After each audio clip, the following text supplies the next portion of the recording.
began studying 6th class. In this role play, Manvadu Gopal. My name is Nishi. I studied 6th class. It role play Tataya Dasaya. My name is Indra. I studied 6th class. In this role play, Amma Annamma.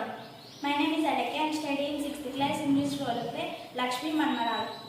Hey Gopal, track अगले class है बच्चे वाले को नानी का कौन पाड़ा मिलता कोती पाड़ा ना जल्दी पाड़ा ककावाई कति बच्चे डाम डाम डाम कतिवाई पांडु बच्चे डाम डाम डाम पांडुवाई कुंडा बच्चे डाम डाम डाम कुंडावाई बोमा बच्चे डाम डाम डाम बोमावाई सल्ला बच्चे डाम डाम डाम सल्लावाई पिल्ला बच्चे डाम डाम डाम अब्बो नी पाड़ा चलवाने में कोई कुड़ा बिंदु नहीं कोता एड़ा అగో పెరట్లో తుడుకుతున్నారే గిన్నెత్తుకుపోతున్నారే ఇంకా మూడు లెక్కపోయి పెరట్లో చల్లుతున్నారే.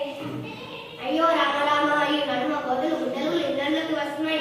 పట్టు పట్టు మీ రాగం చెప్పు అమ్మమ్మ కప్పేవా అప్పాలెక్కడి గిన్నె కొద్ది ఎక్కపోయింది. ఏం వదిలేయ మనకు అడుగులోన గడులోన ఉన్నవి. మరి ఇప్పుడు ఇండలకు ఎందుకు వస్తున్నాయి? మరి మనం అడుగుల్ని కొట్టేస్తున్నాం కదా. అవునవును, జంతువులు ఉండాల్సిన అన్ని జాగాల్లో మనిషి ఉండడానికి పోతున్నాడు. అందుకనే మనకు చిత్తపులి కూడా ఊళ్ళకి వచ్చిందని టీవీలో చూపించారు. చిత్తపులిలంక మన అక్కలు తోడలు పులులు సింహాలు ఇట్లా అన్ని ఊళ్ళకి వస్తున్నాయట. వస్తున్నాయి. మరి మనిషి ఉండే ఆటలు ఎక్కువైపోయి ఆటలను నడిపివేస్తున్నాడు. చెట్టు పెంచలేడు. అవును, అడవులు చెట్లు లేకుండా చేస్తున్నారు కాబట్టి వాడకాలం వాడవలసిన ఎండాకాలం రాకముందే విపరీతమైన దొరికిపోతున్నాయి. అవునవును, మన ఊళ్ళోని పెద్ద చెరువు ఎప్పుడు ఎండిపోలేదని చెప్పావు కదా. మరి ఎలా ఎండిపోయినామమ్మా? మరి ఎవరిష్టం వచ్చినట్టు వారు చెరువుని కబ్జా చేసుకుంటే చెరువుని చిన్నగా చేశారు. అందుకే ఇటువంటి గతి వచ్చింది. చెరువులో ఉండే చేపలు మరి చనిపోయాయా? చెరువులో ఉండే అన్ని రకాల జీవులు చనిపోతున్నాయి. ఎందుకంటే మనిషి చెరువులో కలుషాలు వదులుతున్నాడు కదా.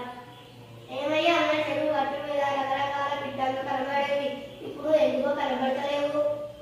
నేను చెప్తా, ఈ సెల్ ఫోన్లే పక్షులను లేకుండా చేస్తున్నాయి. నీకేమైనా పిచ్చి పట్టిందా? దానికి దీనికి ఏం సంబంధం? సెల్ ఫోన్ మాట్లాడిన సిగ్నల్ ఎక్కడి నుండి వస్తుంది? టవర్ నుంచి. ఆ టవర్ నుండి వచ్చే రేడియేషన్ వల్లనే పక్షులు లేకుండా పోతున్నాయి. మనం ప్రకృతిని కాపాడుకోవాలి. అది అందరికీ తెలిసేటట్టుగా జూన్ 5 పర్యావరణ దినమంట కదా స్కూల్లోని పాట పాడదా. అడవులన్నీ పెంచాలి, జంతువులను పెంచాలి, బొక్కలు నీళ్ళన్నీ పావులన్నీ పెంచాలి, బొక్కలు చెరువులను చెప్పద్దు, నదిలో చిరాడు బొక్కలు ఇతర నేరాల చిత్తపైన బొక్కలు చప్పుట్లు తగ్గాలి, శాంతి పెరగాలి, బొక్కలు